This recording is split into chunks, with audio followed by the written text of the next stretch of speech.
kita akan masuk kepada tema kita, yaitu saat hati hancur.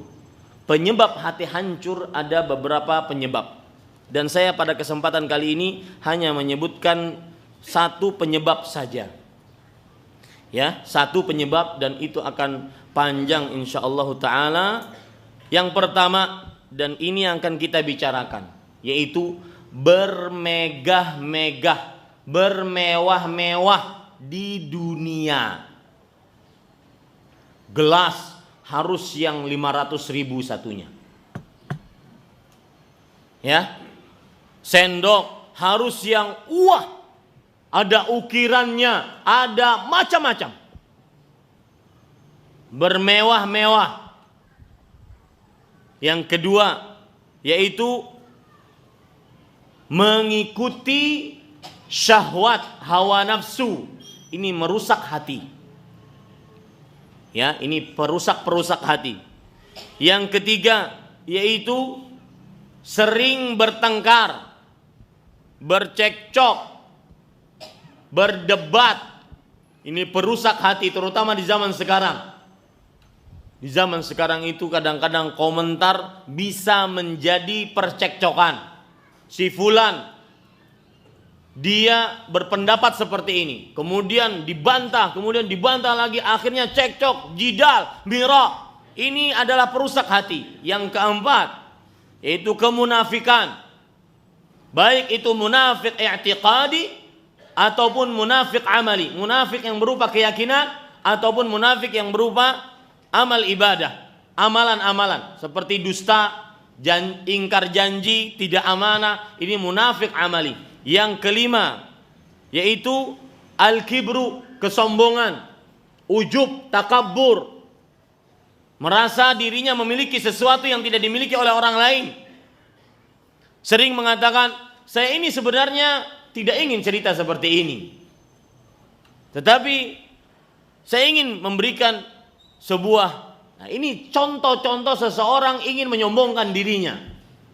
Kemudian yang keenam, yaitu mengikuti kecintaan terhadap dunia. Ini beda dengan bermegah-megah tadi, tapi ini bagian darinya. Kecintaan terhadap dunia. Kemudian yang ketujuh, mencintai kepemimpinan. Suka selalu di depan, nomor satu, menjadi pemimpin. Kemudian harus terkenal, harus populer. Kemudian yang kedelapan, al-ghaflah, yaitu lalai. Lalai dengan perkara-perkara yang melalaikan dari ibadah kepada Allah Subhanahu wa taala. Yang kesembilan,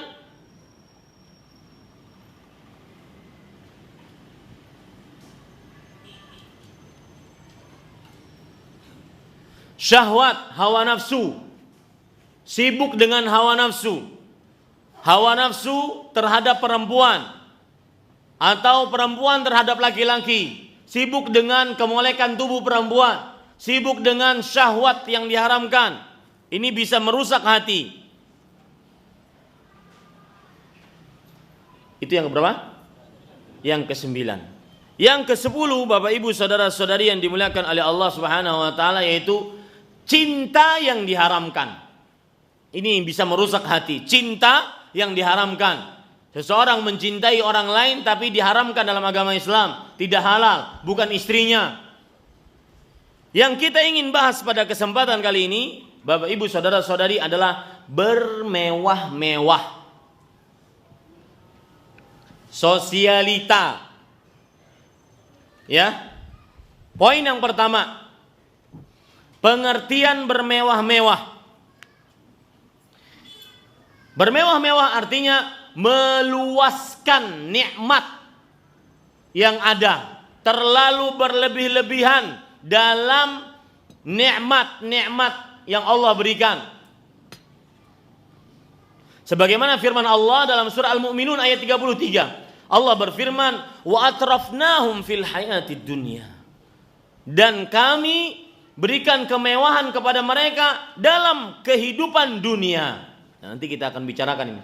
Apa tercelanya orang bermewah-mewah di dunia? Salah satu tercelanya, kita akan runut nanti ini sebagai pengetahuan saja. Salah satu tercelanya, kalau orang diberikan kemewahan di dunia, ditakutkan nanti di akhirat yang ada cuma kesengsaraan, kemiskinan, kehinaan, kerendahan.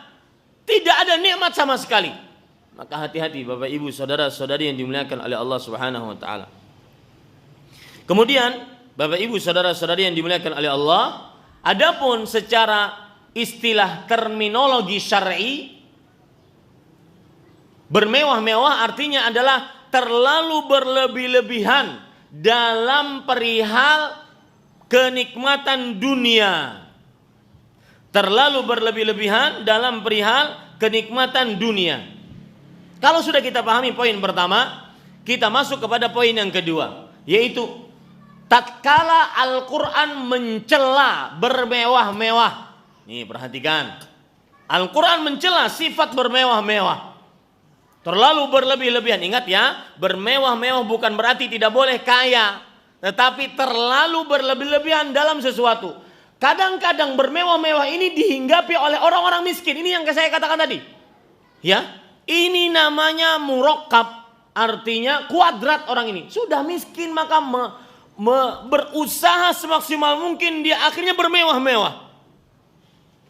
Ini menimbulkan sesuatu yang tidak pantas untuk dirinya. Orang kaya saja tidak seperti itu. Anda kadang-kadang diberikan kesempitan rezeki oleh Allah terlalu berlebihan. Makanya bermewah-mewah itu tidak mesti tercela kayanya, akan tetapi terlalu berlebih-lebihan di dalam perkara-perkara dunia. Itu bermewah-mewah. Lihat, poin yang kedua, tatkala Al-Quran mencela. Yang pertama, ya, celaan Al-Quran terhadap sifat bermewah-mewah. Bermewah-mewah adalah sifat yang sangat dominan dari orang kafir dan orang yang zalim. Ini satu, celaan Al-Quran terhadap bermewah-mewah, yaitu bermewah-mewah adalah sifat yang sangat dominan dari orang kafir. Makanya Pak, Anda lihat ya, kalau dalam perihal fashion misalkan, baju, fungsi baju untuk apa, Pak? Berpakaian agar tertutup aurat. Lihat, baju harus yang harus yang ini saya nasihatkan. Kalau seandainya ada resepsi pernikahan, ada hajatan, maka jangan terlalu bermewah-mewah.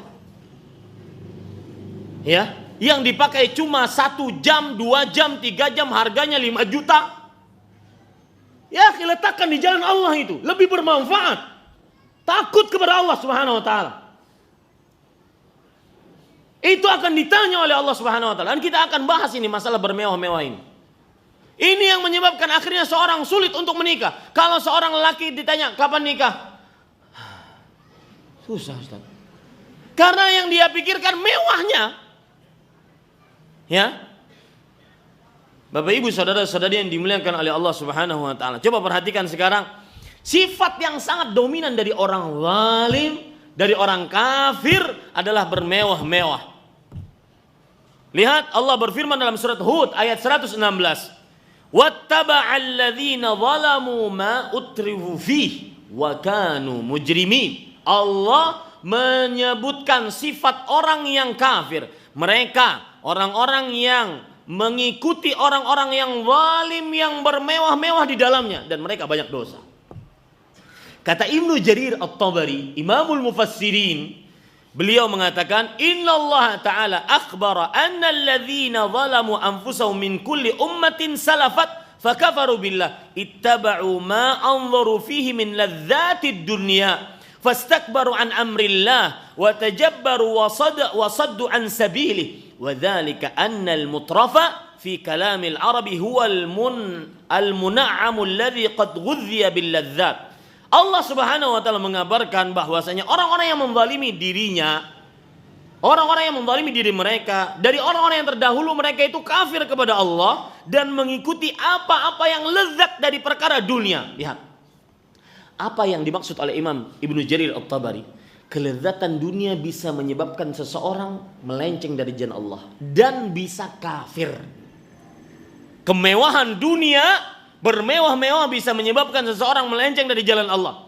Yang minimal dalam tanda kutip bukan berarti ringan, fastakbaru an amrillah, menyombongkan dari perintah Allah, wa tajabbaru wa saddu an sabilih, dan mencongkakkan dan menahan diri dari jalan Allah Subhanahu wa taala. Gara-gara apa? Gara-gara ingin bermewah-mewah. Ini buruknya.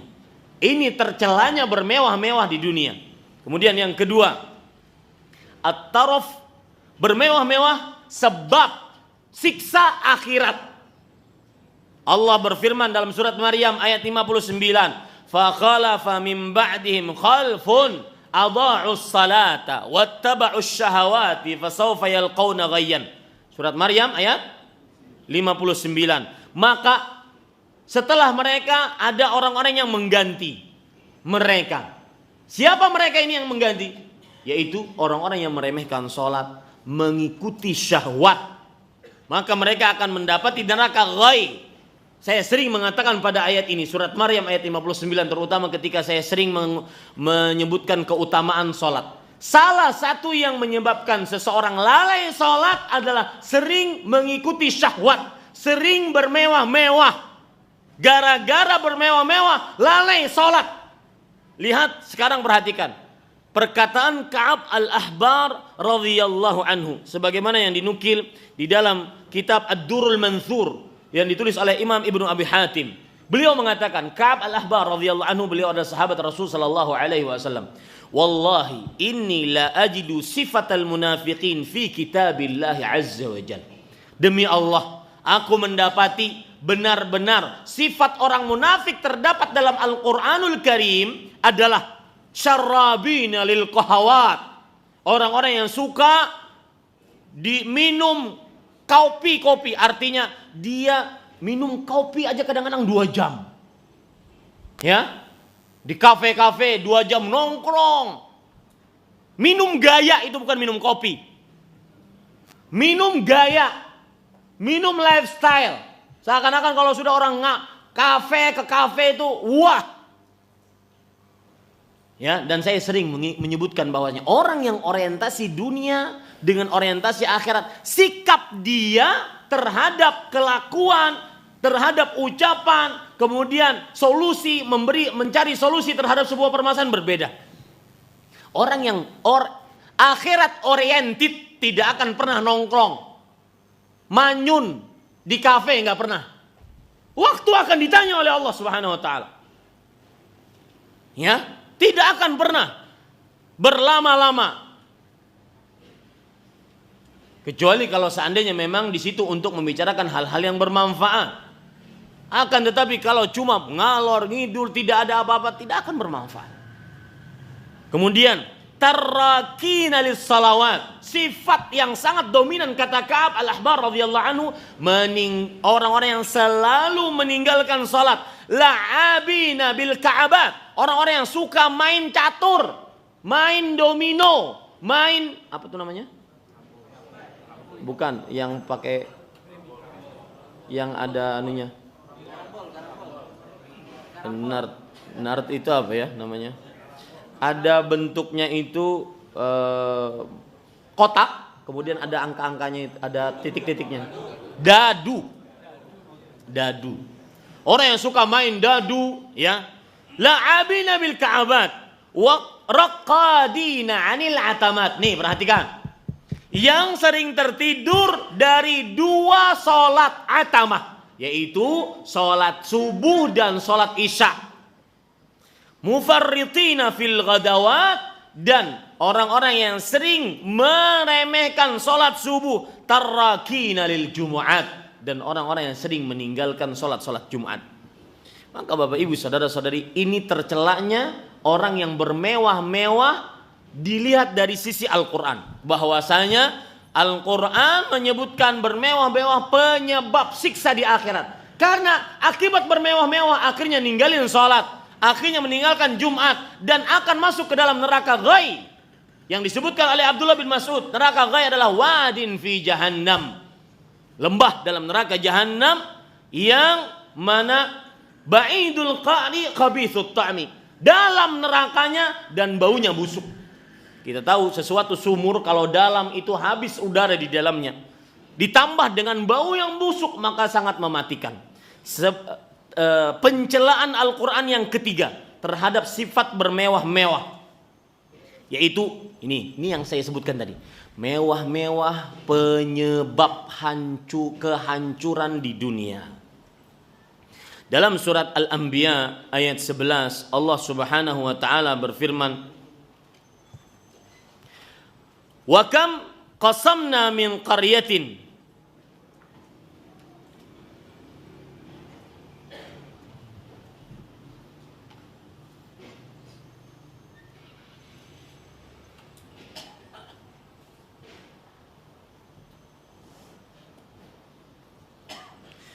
Wa kam qasamna min qaryatin kanat zalimatan wa ansha'na ba'daha qauman akhirin. Dan berapa banyak penduduk negeri yang zalim yang telah kami binasakan, dan kami adakan sesudah mereka itu kaum yang lain sebagai penggantinya. Apa sebab mereka binasa? Lihat, falamma ahassu ba'sana idzahum minha yarqudun. Maka tatkala mereka merasakan azab kami, tiba-tiba mereka melarikan diri dari negerinya. Kemudian la tarqudu warji'u ila ma utriftum fi wa masakinikum la'allakum tus'alun. Janganlah kalian lari tergesa-gesa. Kembali kalian kepada nikmat yang kalian telah rasakan dan kepada tempat-tempat kediaman kalian supaya kalian ditanya. Maksud ayat ini surat apa tadi? Anbiya ayat 11 sampai 13 adalah orang-orang yang suka bermewah-mewah. Mereka itu akan melihat orang-orang yang suka bermewah-mewah dihancurkan oleh Allah Subhanahu wa taala di dunia. Kemudian ketika mereka merasakan bahwasanya akibat mewah-mewah ini dihancurkan di dunia, maka mereka akan lari. Maka Allah mengatakan, jangan kalian lari, ayo sini, rasakan kenikmatan ini. Maksudnya rasakan kehancuran gara-gara kalian bermewah-mewah. Ini hati-hati Bapak Ibu saudara-saudari, ya, terlalu rafahiyah, terlalu santai.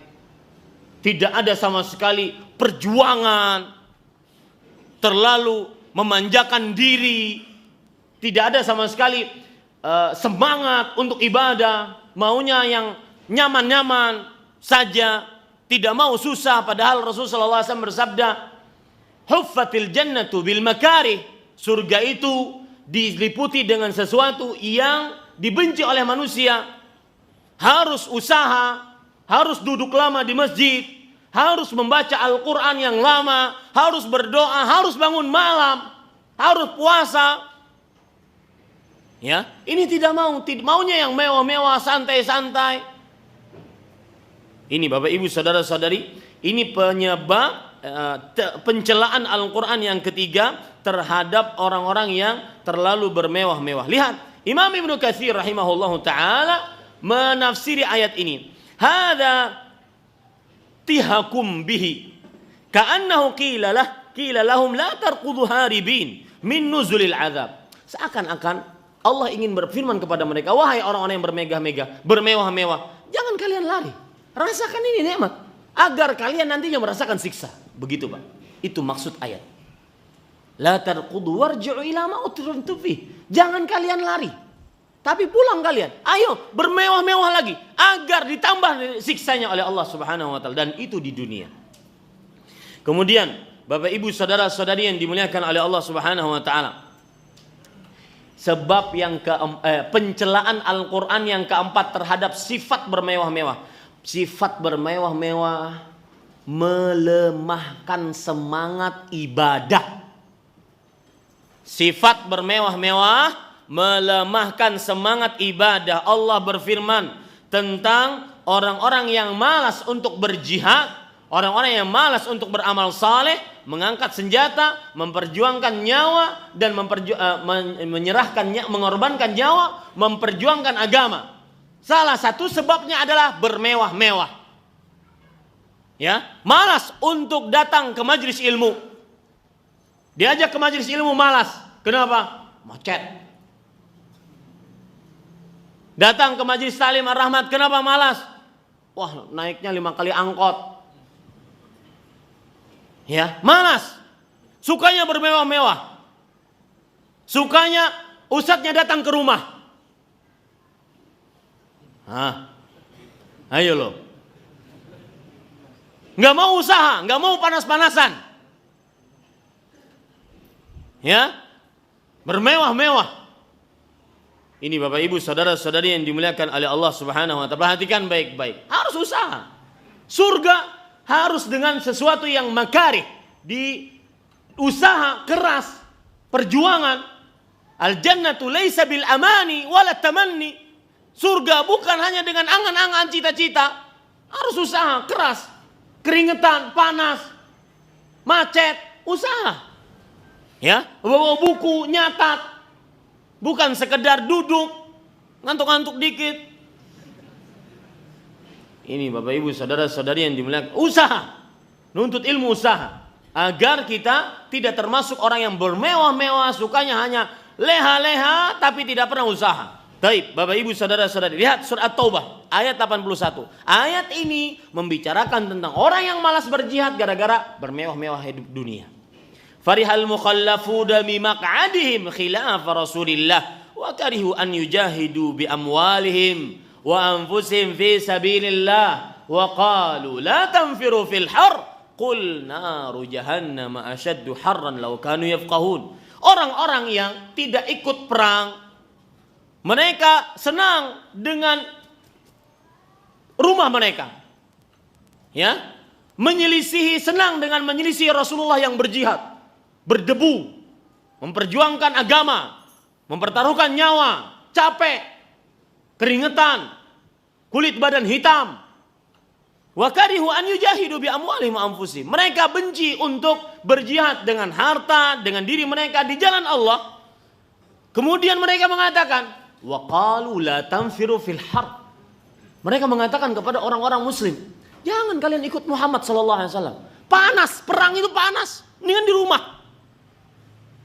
Jadi buruknya sifat orang munafik itu Pak, bukan hanya untuk diri sendiri, tapi juga memprovokasi orang lain. Ini sifat buruk orang munafik di zaman Rasulullah sallallahu alaihi wasallam. La tanfiru fil har, maka dijawab oleh Allah, qul, katakan wahai Muhammad, naru jahannam asyaddu harran. Ingat Pak, yang merasa panas ketika datang ke majelis ilmu, yang merasa panas ketika ingin bakti orang tua, mencari apa yang diinginkan oleh orang tua, harus panas, harus menantang panas, menantang hujan. Ingat, naru jahannam asyaddu har. Neraka jahanam lebih panas daripada yang kita rasakan sekarang. Ini Bapak Ibu saudara-saudari, harus semangat. Lau kanu yafqahun, kalau seandainya mereka mengetahuinya. Sebab pencelaan Al-Quran yang berapa? Yang kelima, terhadap sifat bermewah-mewah. Orang yang suka bermewah-mewah kadang-kadang tidak sanggup untuk menahan takdir, untuk menerima takdir. Orang yang suka bermewah-mewah, hidupnya suka santai-santai, hidupnya suka yang megah-megah, maka kadang kalau terhimpit sedikit urusan, gagal atau terlambat sedikit urusan, langsung ya menghina Allah, mulutnya kotor, apes. Ini pasti Allah memang pengennya begini terus nih. Pasti perkataan-perkataan seperti itu keluar. Ya, susah menerima takdir. Pencelaan Al-Quran yang kelima terhadap orang yang sifat bermewah-mewah, susah menerima takdir. Lihat surat Al-Fajr ayat 15 sampai 16. Allah Subhanahu wa taala berfirman, "Fa ammal insan idza ma batalahu rabbuhu fa akramahu wa na'amahu fa yaqulu rabbi akraman."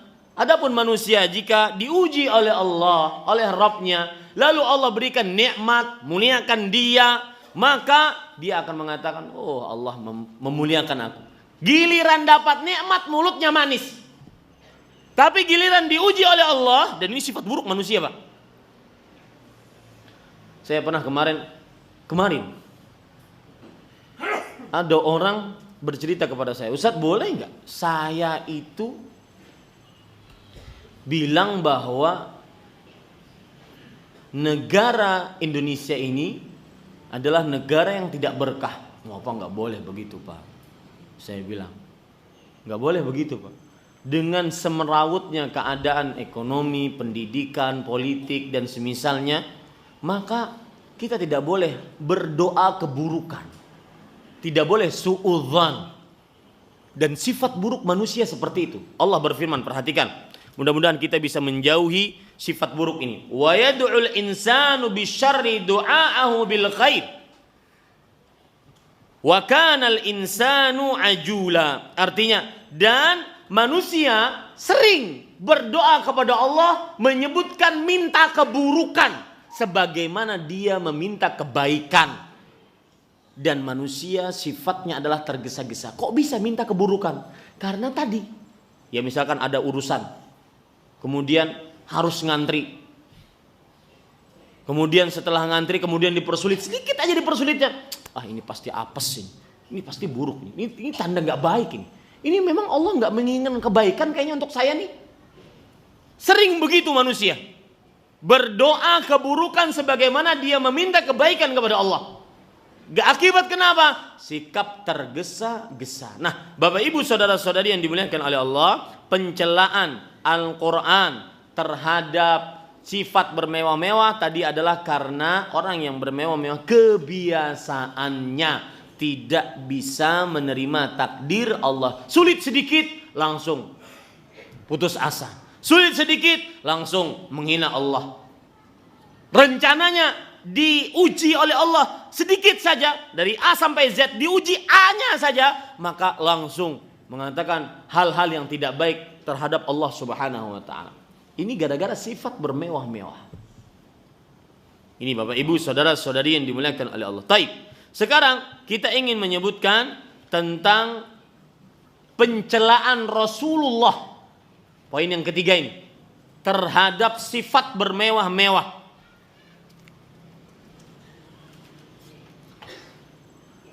Nabi Muhammad SAW mencela sifat bermewah-mewah. Yang pertama, beliau sangat takut kaum muslim terbuka dunia. Sangat takut untuk kaum muslim lapang kemewahan dunia untuknya. Ini ditakuti. Ini pencelaan Rasulullah SAW yang pertama. Dalam hadis riwayat Bukhari dan Muslim dari Abu Sa'id Al-Khudri radhiyallahu anhu, Rasul sallallahu alaihi wasallam bersabda, "Inna mimma akhafu alaikum min ba'di ma yuftahu alaikum min zahratid dunya wa zinatiha." Sesungguhnya sesuatu yang aku takutkan atas kalian sepeninggalku adalah dibukakan terhadap kalian dari keluasan, kelapangan, keindahan dunia. Ini yang pertama. Sesuatu yang ditakutkan oleh Rasul sallallahu alaihi wa ala alihi wasallam terhadap dunia. Kemudian Rasul sallallahu alaihi wasallam juga bersabda dalam hadis yang diriwayatkan oleh Imam Abu Daud dari Abdullah ibnu Buraidah. Dan saya perhatikan, kalau Bapak menulis ayat Al-Quran nomor sekian itu mudah. Hadis kadang-kadang Bapak tinggalin. Maka jangan. Ya, hadisnya dicatat, tapi isinya, misalkan pencelaan Rasulullah Sallallahu Alaihi Wasallam terhadap sifat bermewah-mewah. Yang pertama tadi hadis dari Abu Sa'id Al-Khudri, riwayat Imam Bukhari dan Muslim, isinya bla bla bla, yaitu Rasulullah Sallallahu Alaihi Wasallam sangat takut terhadap sifat bermewah-mewah terhadap umatnya. Begitu cara menulisnya. Jadi hadis itu jangan ditinggalkan, karena kadang-kadang hadis lebih banyak pendalilannya dibandingkan ayat Al-Quran. Dan seperti yang saya bilang, kita ini di majlis ilmu bukan hanya sekedar duduk di pengajian selesai, tidak. Kemudian yang kedua, Rasul Shallallahu Alaihi Wasallam melarang, ini pencelaan Rasulullah terhadap sifat bermewah-mewah yang kedua. Rasul Shallallahu Alaihi Wasallam melarang bermewah-mewah. Dalam hadis riwayat Imam Muslim dari Abdullah ibnu Buraidah radhiyallahu anhu, beliau Jadi ada ceritanya, saya ceritakan saja biar lebih menarik dan lebih masuk ke dalam hati kita. Abdullah bin Buraidah radhiyallahu anhu bercerita, "Anna rajulan min ashabin Nabi sallallahu alaihi wasallam rahala ila Fadalah ibnu Ubaid radhiyallahu anhu wa huwa bi Mesir." Ada seseorang dari sahabat Rasulullah pergi ke negeri Mesir. Di negeri Mesir ingin bertemu dengan siapa? Fadalah bin Ubaid. Siapa namanya? Fadalah bin Ubaid. Faqadima alaihi faqala. Lalu seseorang ini sampai kepada Fadalah di negeri Mesir. Lalu orang ini berkata, "Inni lam atika zairan, walakin sami'tu ana wa anta hadithan min Rasulillah sallallahu alaihi wasallam an yakuna indaka, rajautu an yakuna indaka minhu ilm." Lihat, ini luar biasa. Lihat, ini usaha. Masuk surga harus usaha. Aku datang ke sini dari kota Madinah ke Mesir, tidak ingin menziarahimu begitu saja, enggak. Tapi aku ingin mendapatkan hadis darimu. Ya. Agar mungkin aku bisa mendapatkan ilmu darimu. Kemudian Fadalah bertanya, "Hadis apa yang engkau mau?" "Mahwa." Kemudian orang ini berkata, "Kadza wa kadza." Hadis tentang ini dan ini. Kemudian Fadalah mengatakan, "Famali araka syu'than wa anta amirul ard." Wahai, jadi yang datang ini bertanya, "Wahai Fadalah, kenapa engkau kok lusuh? Engkau kok tidak terlalu rapi padahal engkau pemimpin di Mesir ini?" Maka Fadalah mengatakan, "Inna Rasulullah sallallahu alaihi wasallam kana yanhana an katsiril irfah." Nabi Muhammad SAW melarang kita untuk terlalu banyak bermewah-mewah.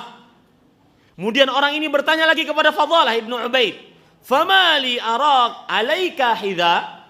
Kenapa aku juga melihat engkau enggak pakai sendal, enggak pakai sepatu?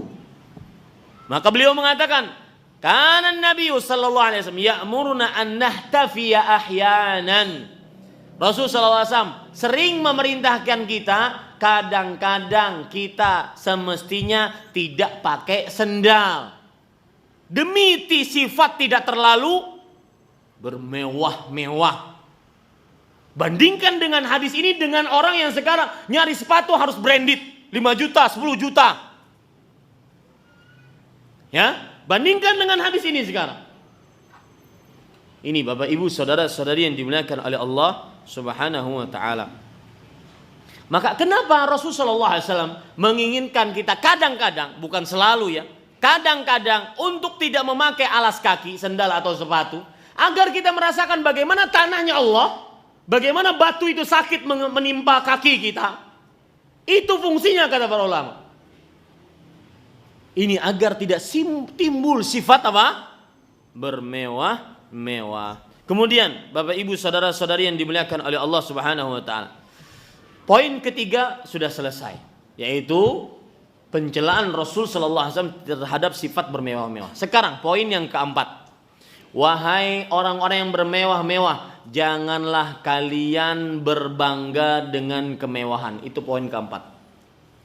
Jangan berbangga dengan kemewahan. Kenapa Ustaz? Satu, sebab kenapa tidak boleh berbangga dengan kemewahan? Karena ketahui bahwa seluruh nikmat dari Allah itu adalah ujian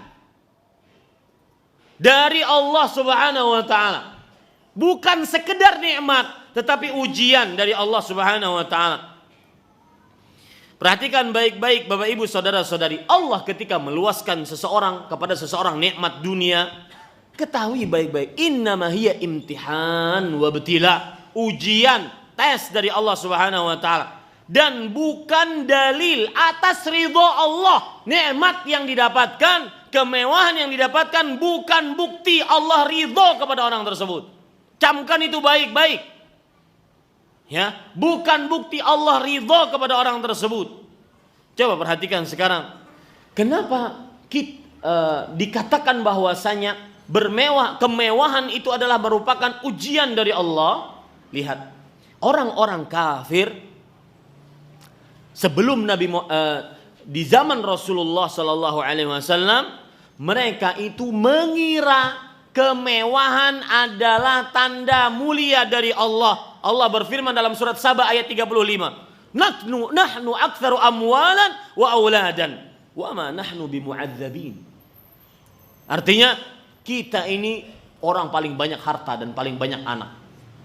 Pasti kita nggak akan disiksa.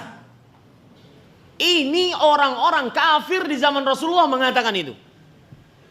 Dan ini bisa dihinggapi di dalam hati orang-orang yang suka bermewah-mewah. Merasa kalau sudah mewah, wah, ya, lepas dari dosa. Siapa bilang? Ini Bapak Ibu saudara-saudari yang dimuliakan oleh Allah Subhanahu wa taala. Lihat juga dalam surat Saba ayat 37. Allah Subhanahu wa taala bahkan mencela perakiraan orang-orang ini. Wa ma amwalukum wala auladukum billati tuqarribukum indana zulfa. Tidaklah harta kalian, anak-anak kalian mendekatkan kalian kepadaku. Ingat baik-baik. Bukan kemewahan tanda ridho Allah, bukan kemewahan berarti orang itu mulia di sisi Allah, mendekatkan diri di sisi Allah, tidak. Kalau kemewahan tersebut tidak dijalankan di jalan Allah Subhanahu wa taala. Lihat lagi dalam surah Al-Mu'minun ayat 55 sampai 56. Allah berfirman, "Ayahsabun annama numidduhum bihi min malin wa banin nusari'u lahum fil khairat bal la yash'urun." Apakah mereka mengira bahwasanya yang kami berikan dari harta, keturunan, itu berarti kami sebenarnya menyegerakan siksa bagi menyegerakan kebaikan bagi mereka di dunia. Dan mereka tidak mengira di akhirat yang ada cuma apa Pak? Siksa, kehinaan, kerendahan, kesengsaraan. Ingat itu baik-baik Bapak Ibu saudara-saudari. Yang kedua, sebab kenapa orang yang bermewah-mewah tidak boleh dia gembira?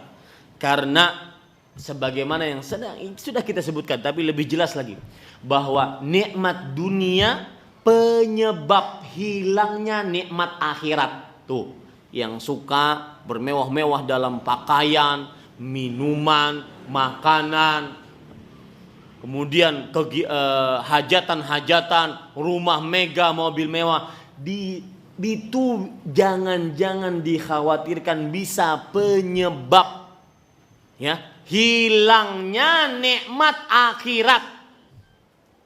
Makanya saya katakan poin yang keempat, janganlah orang yang sifat bermewah, orang yang bermewah-mewah itu gembira. Kenapa? Karena itu mungkin disegerakan oleh Allah agar di akhirat hilang semua nikmat. Apa dalilnya?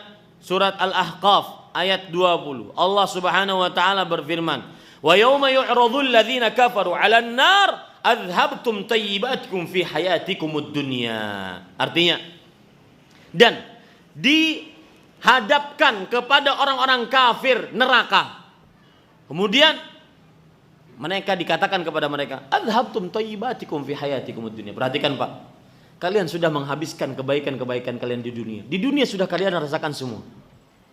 Wastamta'tum biha, dan kalian nikmati semuanya. Fal yaum, apa yang terjadi di hari kiamat? Tujzauna 'adzabal hun bima kuntum tastakbiruna fil ardi bighairil haqq wa bima kuntum tafsukun. Hari ini kalian akan hanya dapat siksa. Ya. Yang menghinakan. Akibat kalian menyombongkan diri di bumi tanpa kebenaran. Dan akibat kalian berbuat fasik keluar dari agama Islam. Lihat, disebutkan dalam tafsir Imam Ibnu Katsir, Abu Majlaz berkata, "La yafqidanna aqwamun hasanatin kanat lahum fid dunya." Sungguh orang-orang akan kehilangan, benar-benar kehilangan kebaikan-kebaikan yang mereka dapatkan di dunia. Jadi ingat Pak, orang yang bermewah-mewah jangan sombong dulu, jangan merasa gembira dulu. Jangan-jangan itu sebab nanti di akhirat hilang semua nikmatnya. Lihat, Umar bin Khattab radhiyallahu anhu berkata dalam tafsir Imam Ibnu Jarir At-Tabari, beliau mengatakan, "Lau syi'tu kuntu atyabukum ta'aman wa alyanakum libasan walakinni astabqi thayyibati." Subhanallah, perkataan indah sekali. Pantas ditulis dengan tinta emas. Dan pantas ini menjadi pelipur lara bagi kita-kita yang kadang-kadang sempit, merasa sempit. Ustaz, saya sempit dunia, banyak hutang, sempit rezeki. Ya, coba perhatikan baik-baik. Kalau seandainya aku ingin, kata Umar, khalifah yang kedua, kalau seandainya aku ingin, aku bisa merasakan makanan yang paling baik dari seluruh makanan kalian. Dan aku bisa mempunyai pakaian yang paling indah dari pakaian kalian. Walakinni, tetapi aku sisakan itu, kebaikan itu di akhirat kelak. Sisakan kebaikan itu di akhirat kelak. Kalau Bapak dipilihkan, ya, mau kaya di dunia, sengsara di akhirat, atau kaya di akhirat, sengsara di dunia, mau pilih mana? Hah? Memang gak mau susah. Saya sudah tahu jawabannya karena sama semisal dengan saya.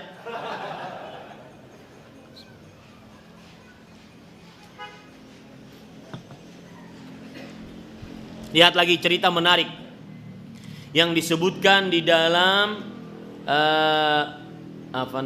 Musnad Ibnu Sa'ad dan Musnad Ibnu Humaid, sebagaimana disebutkan nukilan ini dalam kitab Tafsir Ad-Durrul Mansur. Saya ceritakan, wa kana Hafsah ibnu Abil As rahimahullah yukthiru ghisyana Umar radhiyallahu anhu. Hafs bin Abil As rahimahullahu taala sering pergi ke rumah Umar bin Khattab. Wa kana idza qarraba ta'aman ittaqahu. Artinya, Hafiz kalau seandainya disuguhi makan. Jadi Hafiz ini sering bertamu ke rumahnya Umar. Kalau seandainya Hafiz disuguhi makanan, beliau senantiasa tidak mau makan. Maka Umar berkata, "Malaka wali ta'amina? Apa sebab engkau tidak mau makan dengan makanan kami yang kami hidangkan?" Kemudian qala, "Ya Amirul Mukminin, wahai pemimpin orang beriman, inna ahli yasna'una li ta'aman huwa alyanu min ta'amik." Sesungguhnya keluargaku di rumah membuat makanan itu lebih baik dari makananmu ini. Fakhtara ta'amahum ala ta'amik. Maka fa'akhtaru ta'amahum ala ta'amik. Maka aku memilih makanan yang keluargaku buat daripada makananmu yang kamu hidangkan sekarang, wahai Umar bin Khattab. Qala, Umar langsung marah. Thaqilat ka ummuk, ibumu kehilanganmu, artinya kamu rugi. Ama tarani law syi'tu amartu bisyatin fatiyatin saminatin fa ulqi anha sya'raha thumma amartu bidaqiqin fanakhlin fi hirqatin faja'ala khubzan murqaqan wa amartu bisa'in min zabib faja'ala fi samnin hatta yakuna kadamil ghazal. Qala Hafs inni araka ta'rifu layyina at-ta'am.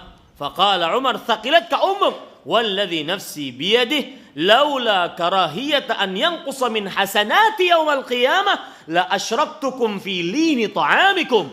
Subhanallah. Kata Umar bin Khattab, rugi kamu wahai Hafs ibn Abil As rahimahullah. Beliau seorang tabi'i. Apakah kamu mengira aku ini, kalau aku ingin, aku akan datangkan kambing yang super bagus dagingnya.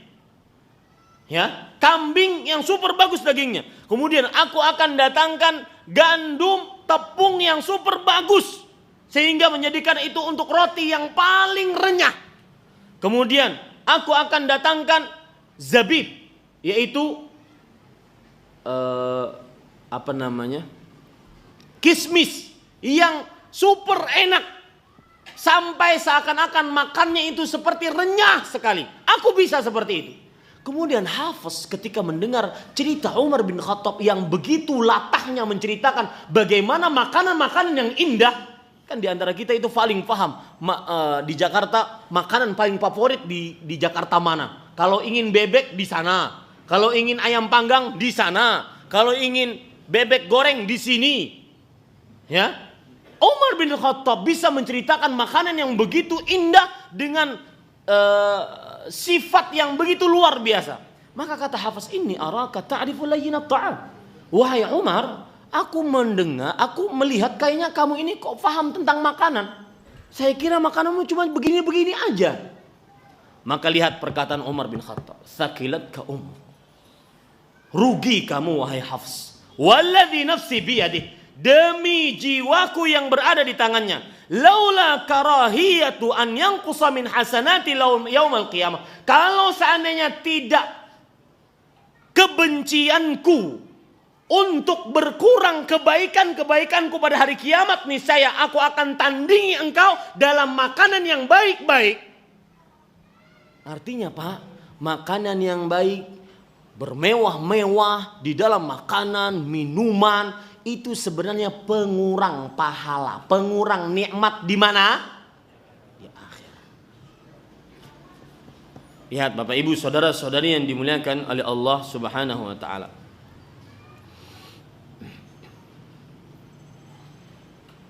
Lihat lagi riwayat yang disebutkan dalam riwayat Imam Ibnu Abi Syaibah. Hafsah bintu Umar radhiyallahu anhuma. Hafsah ini siapa? Siapanya Nabi? Istri Nabi. Annaha qalat li abiha. Beliau berkata kepada bapaknya, "Ya Amirul Mukminin." Wahai pemimpin orang beriman, khalifah, yaitu Umar bin Khattab. "Ma 'alaika law labista alyana min thawbika hadha?" Wahai Amirul Mukminin, kenapa engkau tidak memakai pakaian yang lebih bagus dari ini, lebih indah, lebih lembut kainnya dari ini? Wa akalta atyaba min ta'amika hadza, dan engkau makan makanan yang lebih baik daripada yang sekarang dihidangkan. Makanan yang paling paling enak. Kenapa enggak seperti itu sih? Qad fatahallahu 'alaikal ard. Allah telah membukakan untukmu bumi. Kamu menang. Pemimpin yang bisa meluaskan penaklukan untuk kaum muslim. Sampai diceritakan Umar bin Khattab penaklukannya sampai mana? Sampai Spanyol. Yang disebut apa? Andalus. Sampai Spanyol. Ya, saking luasnya Allah memberikan penaklukan untuk Umar bin Khattab. Wa ausa 'alaika rizq, dan Allah meluaskan rezeki atasmu. Kemudian Umar bin Khattab menjawab, "Sa'ukhasimuka ila nafsik." Aku akan tuntut dirimu. Apa maksudnya? Takut engkau dengan perkataan itu. Ama ta'lamin ma kana yalqa Rasulullah sallallahu alaihi wasallam min syiddatil 'aish? Apakah engkau tidak pernah melihat, engkau sebagai istri Rasul sallallahu alaihi wasallam, bagaimana Rasul sallallahu alaihi wasallam mendapati sulitnya hidup? Wa ja'ala yadhkuruha syai'an mimma kana yalqa Rasulullah sallallahu alaihi wasallam hatta abkaha. Dan Umar bin Khattab radhiyallahu anhu akhirnya menyebutkan semua kesulitan-kesulitan hidup yang didapati oleh Rasul sallallahu alaihi wasallam sampai menangis beliau. Hal itu menjadikan beliau menangis. Suatu ketika Rasul sallallahu alaihi wasallam, Umar bin Khattab pernah melihat Rasul sallallahu alaihi wasallam duduk di atas tikar yang kasar. Kemudian beliau rebahan di atas tikar tersebut membekas kepada tubuh beliau yang mulia. Kemudian beliau menangis. Kemudian beliau mengatakan, "Ya Rasulullah, ud'ullah falyussi ala ummatik." Lihat, ini pemimpin dunia Pak. Rasulullah, Khalilullah, orang yang paling dekat dengan Allah, orang yang paling mulia dari seluruh manusia. Tidur di atas tikar yang kasar sampai membekas kepada tubuh beliau yang mulia. Kemudian Umar bin Khattab sambil menangis mengatakan, "Ya Rasulullah, wahai Rasulullah, ud'ullah falyuwassi' ala ummatik." Berdoalah kepada Allah agar umatmu diluaskan rezekinya, agar engkau tidak tidur di atas kasur ini. Sallallahu alaihi wasallam. Nabi kita tidak pernah mengajarkan mewah-mewah. Nabi kita mengajarkan hakikat dunia. Sallallahu alaihi wasallam. Kemudian Bapak Ibu saudara-saudari yang dimuliakan oleh Allah, Umar bin Khattab berkata, "Fa inna Faris war Rum." Sesungguhnya orang Persia dan Romawi la ya'budun Allah wa hum aghniya. Mereka tidak beribadah kepada Allah, tapi mereka kaya wahai Rasul sallallahu alaihi wasallam. Ini yang menyebabkan Umar bin Khattab menangis. Qala qad qultu laki innahu kana li sahiban salaka tariqan fa inni in salaktu ghaira tariqihima salaka bi ghaira tariqihima fa inni wallah la usyarikannahuma fi mithli aishihima asyadid la'alli udriku ma'ahuma aishahuma ar-rakha yakni bi sahibaihi nabi sallallahu alaihi wasallam wa Abu Bakar. Kata Umar bin Khattab radhiyallahu anhu,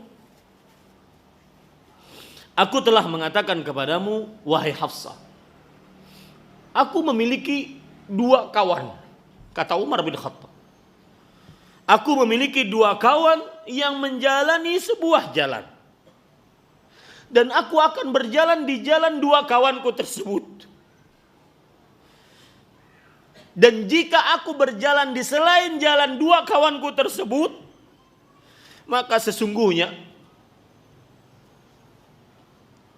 aku takut untuk tidak mendapatkan jalan kebaikan dari dua jalan tersebut, dari jalan dua kawan tersebut. Maka bagaimanapun, kata Umar bin Khattab, aku akan tetap jalan di jalan dua kawanku tersebut, walau hidup itu sulit. Mungkin dengannya aku bisa bersama mereka berdua nanti di akhirat. Yang dimaksud beliau adalah Abu Bakar As-Siddiq dan Nabi Muhammad sallallahu alaihi wasallam. Dan ingat ini Bapak Ibu saudara-saudari yang dimuliakan oleh Allah, pelajaran menarik dari seorang Umar bin Khattab. Dan pelajaran ini saya ambilkan dari Syekh Profesor Dr. Ibrahim bin Amir Ruhail. Nafis akhaka fi umuril akhirah. Saingi kawanmu dalam perkara akhirat. Dunia enggak akan selesai. Si fulan punya rumah baru, si fulan rumahnya mewah. Si fulan punya mobil baru, enggak akan selesai. Saingi kawanmu di dalam perkara akhirat. Sholatnya, puasanya, zakatnya, ibadah sunnah, ibadah wajibnya, masjidnya, baca Qur'annya, hafalan Qur'annya. Saingi kawanmu di dalam perkara. Sedekahnya, itu yang perlu disaingi. Coba sekarang perhatikan. Umar bin Khattab saking ingin menyainginya Abu Bakar As-Siddiq, kadang melakukan hal-hal yang di luar batas kewajaran untuk menyaingi. Disebutkan dalam riwayat Imam Abu Daud dan Imam Tirmidzi. Lihat seorang Umar bin Khattab, dia yakin betul dia tidak akan pernah sama dengan Nabi, tidak akan pernah sama dengan Abu Bakar. Yakin betul beliau. Akan tetapi beliau ingin walau hanya menyaingi. Lihat nanti takdir Allah apa yang akan terjadi. Umar bin Khattab diceritakan dalam hadis riwayat Imam Abu Daud dan Imam Tirmidzi, Abdullah bin Mas'ud duduk di masjid sambil berzikir, bersalawat, bermunajat kepada Allah. Kemudian lewatlah Rasulullah, Abu Bakar dan Umar. Lewat Rasulullah sallallahu alaihi wasallam. Kemudian beliau berkata, "Sal tu'ta." Wahai Umar, wahai Abdullah bin Mas'ud, berdoalah, doamu akan dikabulkan. Rupanya Abdullah bin Mas'ud sangat asyik berzikir dan tidak mendengar perkataan Rasulullah tadi. Melihat itu, Abu Bakar As-Siddiq mendatangi Abdullah bin Mas'ud dan benar-benar memberitahukan apa yang diberitakan oleh Rasulullah SAW. Wahai Abdullah bin Mas'ud, tadi Rasulullah mengatakan kepada engkau, mungkin engkau tidak mendengar karena saking asyiknya berzikir, yaitu sal tu'ta, minta, doa, engkau akan dikabulkan doa. Pergi Abu Bakar As-Siddiq dan kembali menemani Rasulullah SAW. Umar bin Khattab radhiyallahu anhu, beliau tahu Abu Bakar sudah mendahului beliau. Umar bin Khattab pun mengikuti Abu Bakar As-Siddiq, memberitahukan kepada Abdullah bin Mas'ud, wahai Abdullah bin Mas'ud, tadi Rasulullah SAW memberitahukan kepadamu, mintalah, berdoalah, engkau akan dikabulkan. Maka apa yang terjadi Bapak Ibu saudara-saudari yang dimuliakan oleh Allah? Yang terjadi, kata Abdullah bin Mas'ud, sabaqaka Abu Bakar ya Umar. Wahai Umar, Abu Bakar sudah mendahuluimu. Umar bin Khattab tahu tahu bahwasanya beliau tidak akan bisa menyaingi Abu Bakar. Makanya setelah itu beliau mengatakan, la asbiquhu ila syai'in abadan. Aku tidak akan bisa menyaingi Abu Bakar selamanya. Tapi permasalahan bukan itu, Pak. Permasalahan bukan kita menang ketika menyaingi kawan kita. Bukan. Permasalahannya adalah kita tetap terus menyainginya. Itu. Akhirnya apa yang terjadi, Pak? Maka sampai detik ini yang kita kenal dari sahabat Rasulullah senantiasa Abu Bakar dan Umar. Itu rahasianya. Meskipun Umar bin Khattab tahu bahwasanya sudah diberitahukan oleh Abu Bakar As-Siddiq, tapi beliau ingin mencontoh, ingin menyaingi Abu Bakar As-Siddiq dalam kebaikan. Maka Bapak Ibu saudara-saudari yang dimuliakan oleh Allah, ini hal yang mengapa seorang yang diluaskan, dimewahkan hidupnya tidak boleh terlalu bergembira, karena itu akan menyebabkan hilangnya nikmat di akhirat. Yang ketiga,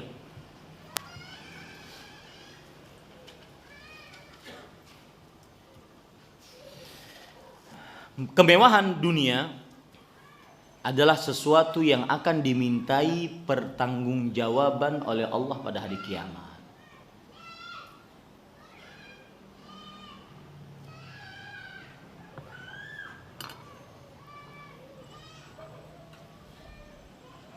Luar biasa Umar bin Khattab.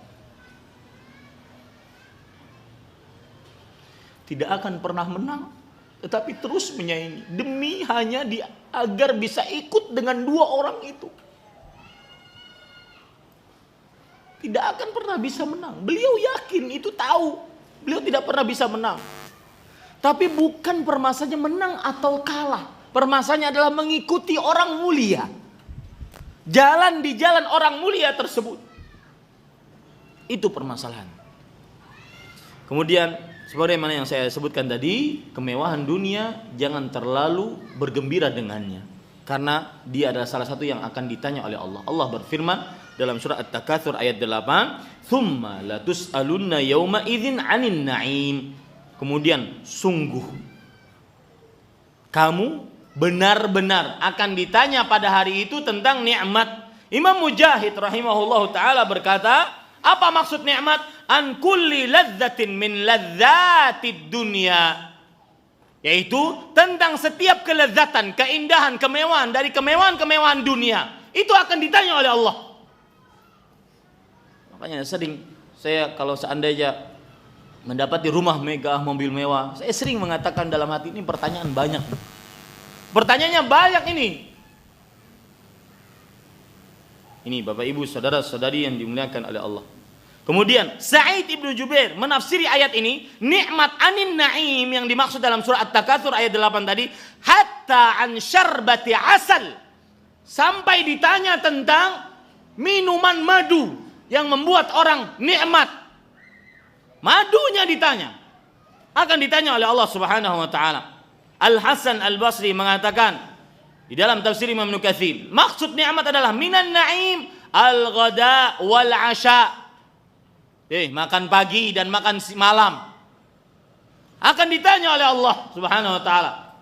Nasi goreng 100.000. Ini Bapak Ibu saudara-saudari yang dimuliakan oleh Allah Subhanahu wa taala. Kemudian yang ketiga, tafsiran yang ketiga, Abu Qilabah, yang keempat, Abu Qilabah, minan na'im aklul asali wassamani bil khubzin naqi. Termasuk dari nikmat adalah makan roti yang ditaburi ataupun dituangi madu. Itu termasuk dari nikmat yang akan ditanya. Itu saja ditanya, Pak. Bagaimana yang bermewah-mewah? Ya. Makanya Bapak Ibu saudara-saudari yang dimuliakan oleh Allah Subhanahu wa taala, pintar memasak untuk seorang perempuan adalah sebuah keperluan di dalam keluarga. Tetapi terlalu berlebih-lebihan dalam memasak ini termasuk di dalam hal yang tercela. Ini Bapak Ibu saudara-saudari yang dimuliakan oleh Allah Subhanahu wa taala. Sekarang tidak mengapa kita jam 11 pertanyaan ya. karena masih banyak pembicaranya. Sekarang potret tentang bermewah-mewah di zaman sekarang. Agar kita bisa masuk, bagaimana sih sebenarnya bermewah-mewah. Perhatikan, ini banyak di zaman sekarang. Dan yang anehnya bukan hanya perempuan yang mikirin ini, sampai laki-laki di zaman sekarang banyak yang cucok. Contoh ya, perhatikan, terlalu berlebih-lebihan dalam mengurus rambut. Ya, terlalu berlebih-lebihan dalam mengurus rambut. Ke salon kadang-kadang 7 hari 7 malam. Subhanallah. Dan laki-laki juga begitu kadang-kadang. Ya, coba perhatikan Bapak Ibu saudara-saudari yang dimuliakan oleh Allah. Memang Rasul sallallahu alaihi wasallam bersabda dalam hadis riwayat Imam Abu Daud dan dari Abu Hurairah dan disahihkan oleh Imam Albani rahimahullahu taala. Rasul sallallahu alaihi wasallam bersabda, "Man kana lahu sya'run falyukrimhu." Barang siapa yang dia memiliki rambut, hendaklah dia muliakan. Betul. Memuliakannya dengan dirapikannya, dengan disisir, tidak aut-autan. Kalau terlalu panjang dipotong, kalau menutupi pandangan maka dirapikan. Itu namanya memuliakannya. Akan tetapi bukan berarti berlebih-lebihan dalam perihal rambut. Ya, apalagi sampai di zaman sekarang sudah berlebih-lebihan dan menambah. Di sana terdapat penyimpangan dalam perihal syariat menata rambut. Seperti qaza, yaitu menipiskan sebagian rambut dan membiarkan yang sebagian yang lain tebal. Kemudian ditato. Ya. Jadi tatonya bukan dengan tinta lagi, tetapi rambutnya dijadikan tato. Itu masuk ke dalam hadis Rasul, la'anallahul washimat wal mustausimat. Allah melaknat wanita-wanita yang bertato dan mentato. Ya. Yang bertato dan minta ditato. Ini dilaknat oleh Allah. Dan di sini sedikit pembicaraan tentang tato. Kenapa disebutkan oleh Rasulullah dalam hadis tersebut, hadis riwayat Bukhari, tentang tato itu wanita. Allah melaknat wanita-wanita yang mentato. Kenapa wanita? Karena wanita itu memang perlu berhias. Tetapi jangan sampai hiasnya dengan tato yang tidak bisa masuk air ketika berwudu. Ini dilarang oleh Allah Subhanahu wa taala. Dilaknat oleh Rasulullah sallallahu alaihi wasallam. Berarti itu kebiasaan perempuan, dan berarti pula kalau ada lelaki yang bertato meskipun badannya penuh dengan kekekaran, perutnya sikpak, ya, tapi bertato, itu laki-laki cucok. Wallahi Pak. Ya, karena kenapa? Tato itu kebiasaan apa? Perempuan yang perlu bersolek. Laki-laki tidak perlu banyak aksesoris. Masa laki-laki pakai kalung? Laki-laki pakai gelang? Ya, laki-laki pakai batu akik 4. Kalau saya pakai batu akik gimana kalau lagi ceramah? Wahai kaum muslim. Enggak perlu ya. Ar-rijal qawwamun 'alan nisa. Laki-laki pemimpin bagi para perempuan. Kenapa dia pemimpin? Karena dia lahir sudah ditakdirkan sebagai pemimpin yang dia tidak perlu terlalu banyak aksesoris. Makanya kalau laki-laki terlalu banyak aksesoris, ini nanti dia akan apa? Cucok. Baik. Nah, Bapak Ibu saudara-saudari yang dimuliakan oleh Allah, lihat di sini Rasul sallallahu alaihi wasallam bersabda dalam hadis riwayat Imam Abu Daud dari Abdullah bin Mughaffal. Beliau berkata, "Naha Rasulullah sallallahu alaihi wasallam anit tarajjuli illa ghibban."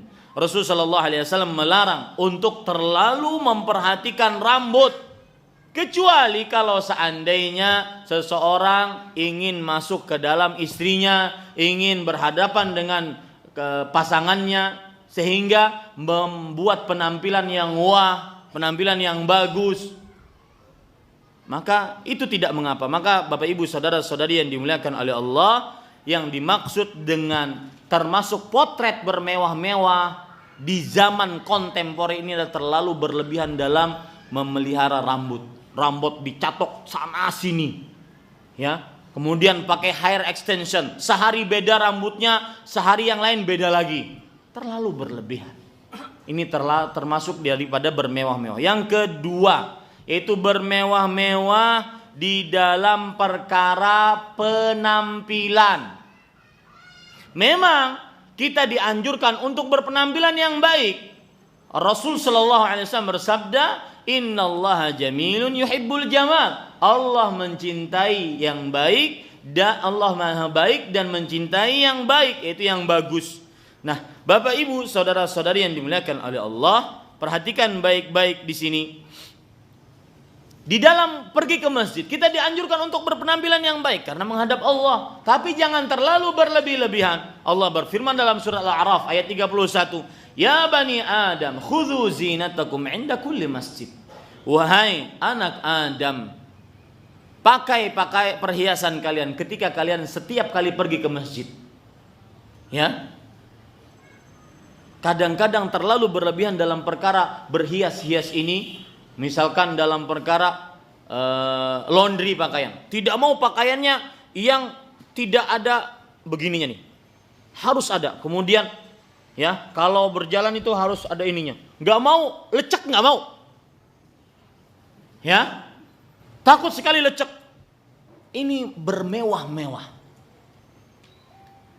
Ini Bapak Ibu saudara-saudari yang dimuliakan. Lihat perkataan Ibnu Abdil Bar di dalam kitab At-Tamhid. At-tazayyun wat-tanadhub mubahun ma lam yakun israfan wa tana'uman wa tashabbuhan bil jabbarin. Berpenampilan baik, berpenampilan bersih, mubah, boleh, selama tidak terlalu berlebih-lebihan dan tidak terlalu menyerupakan diri dengan orang-orang yang bermewah-mewah. Kemudian yang ketiga, potret bermewah-mewah di zaman kontemporer, yaitu terlalu berlebih-lebihan membeli pakaian-pakaian yang berharga wah, terlalu bermewah-mewah.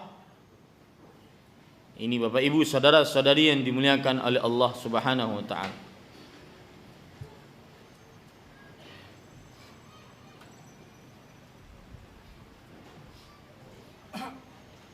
Kemudian yang keempat, dalilnya sudah saya sebutkan tadi tentang bermewah-mewah dalam pakaian, ya.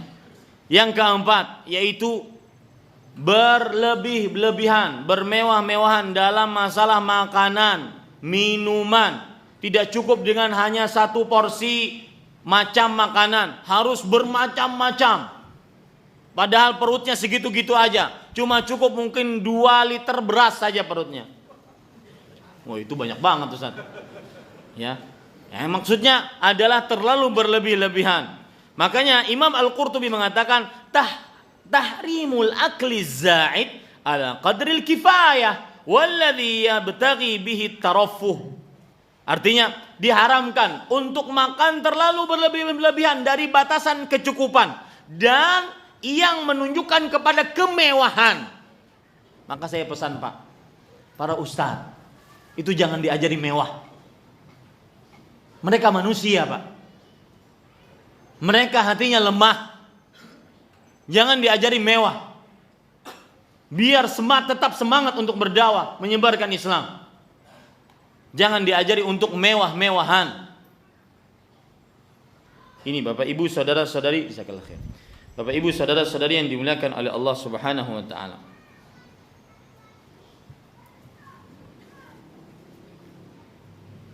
Termasuk hal yang bermewah-mewah dalam masalah makanan dan minuman adalah memakai bejana, cangkir, piring yang mewah-mewah. Ini bukan perkara muslim. Itu kebiasaan orang-orang di luar Islam. Bukankah kita ingin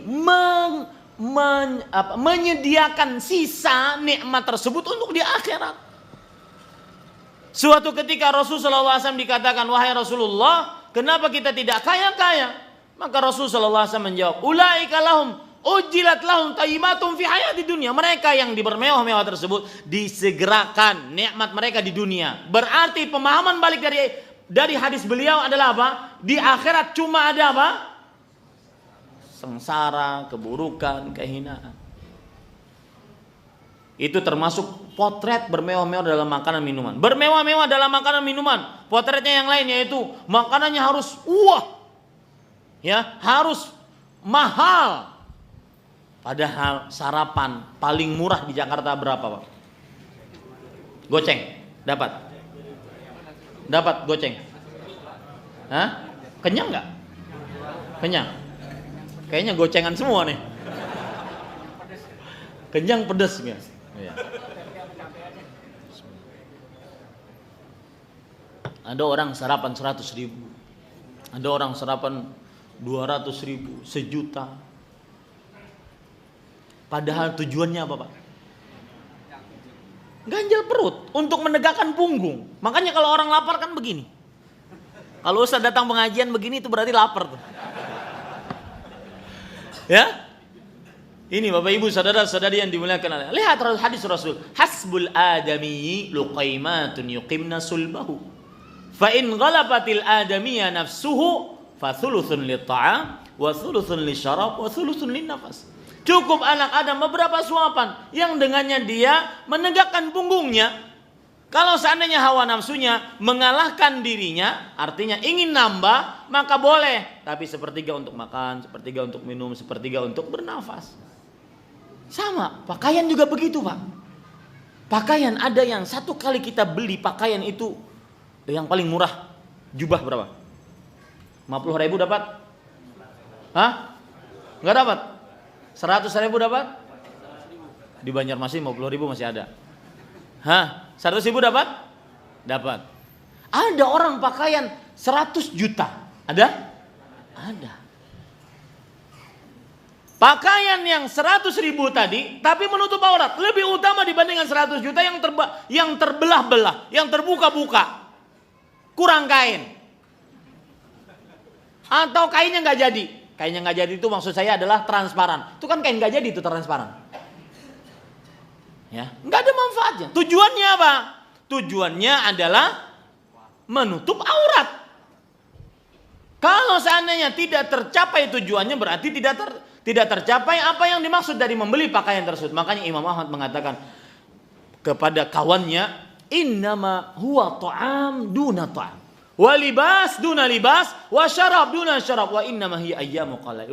Wahai kawanku, hidup di dunia itu ada makanan yang tingkatannya tinggi, ada makanan yang rendah. Ada makanan yang tingkatannya rendah, minuman tingkatannya tinggi, tingkatannya rendah. Ada pakaian yang mewah, ada pakaian yang rendah. Sesungguhnya itu hanya berhari-hari terbilang saja. Artinya umur terbatas. Ini Bapak Ibu saudara-saudari yang dimuliakan Allah. Dan masalah makan minuman ini banyak sekali yang bertentangan karena terlalu berlebih-lebihan. Kemudian potret yang kelima dari potret kekinian kontemporer bermewah-mewah, yaitu resepsi pernikahan. Ya, coba Pak, amalkan perkataan Imam Asy-Syafi'i, ridwan nas ghayatun la tudrak. Keridhaan manusia adalah sebuah puncak yang tidak bisa dicapai. Nggak bisa dicapai keridhaan manusia. Kalau seandainya ada orang, kita biasa-biasa aja ya di masjid, kemudian makan nasi kotak, selesai. Ya, bajunya baju koko biasa, pakai peci, selesai. Perempuannya pakai jilbab sekarang biasa, selesai. Begitu saja. Ya, nggak usah mewah-mewah. Maka orang akan mengatakan, Ustadz, gimana kata orang? Selalu seperti itu. Memperhatikan apa yang dikatakan orang lain, itu tidak akan pernah nyampai. Kalaupun ada orang memperhatikan perkataan orang lain, misalkan di gedung mewah, wah, kemudian pasti ada yang komplain. Kurang makanannya kurang. Pasti ada yang komplain. Nggak ada kesempurnaan di dunia.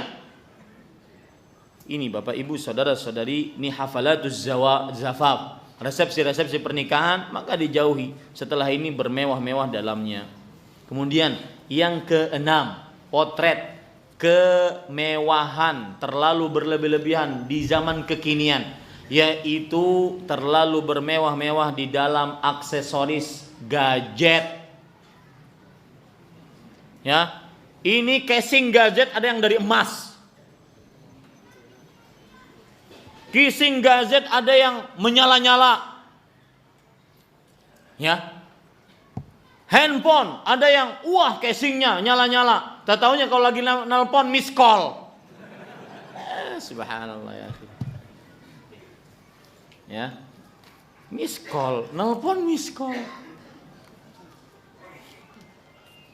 Ini terlalu berlebih-lebihan. Kemudian yang ketujuh, potret terlalu berlebih-lebihan, yaitu mobil dan aksesorisnya. Velg bannya, kemudian setirnya, macam-macam, hanya untuk bermewah-mewah. Maka itu bukan dari ajaran Islam. Kemudian yang ke-8, yaitu rumah dan segala macam perabotannya. Ingat itu Pak, semua akan ditanya oleh Allah. Semua akan ditanya oleh Allah Subhanahu wa ta'ala. Perabotan-perabotan yang tidak ada manfaatnya, cuma jadi pajangan. Yang enggak ada manfaatnya. Akan memperbanyak pertanyaan di sisi Allah Subhanahu wa taala kelak. Ini maka perhatikan baik-baik Bapak Ibu saudara-saudari yang dimuliakan oleh Allah. Kemudian termasuk daripada bermewah-mewah yaitu terlalu banyak permainan-permainan yang melalaikan. Pergi ke tempat-tempat hal-hal permainan-permainan yang melalaikan. Saya pernah diceritakan oleh Al-Ustaz Al-Fadhil, kawan saya karena Allah Subhanahu wa taala, Ustaz Firanda hafizahullah taala. Din, saya pernah dibawa ke luar negeri. Kemudian saya disuruh main roller coaster. Habis turun saya berniat tidak akan pernah main lagi. Kan tidak lucu nanti Din kalau seandainya dikatakan di surat kabar, Firanda, Ustadz Salafi mati di roller coaster. Siapa yang bisa menjamin hidup kita di situ? Bukan haram untuk main roller coaster, akan tetapi terlalu berlebih-lebihan. Ingat ya kata-kata terlalu. Saya tidak mengharamkan yang mubah. Terlalu bermewah-mewah itu bisa mengakibatkan seseorang hancur hatinya. Cukup kiranya jam 11 tepat sudah kita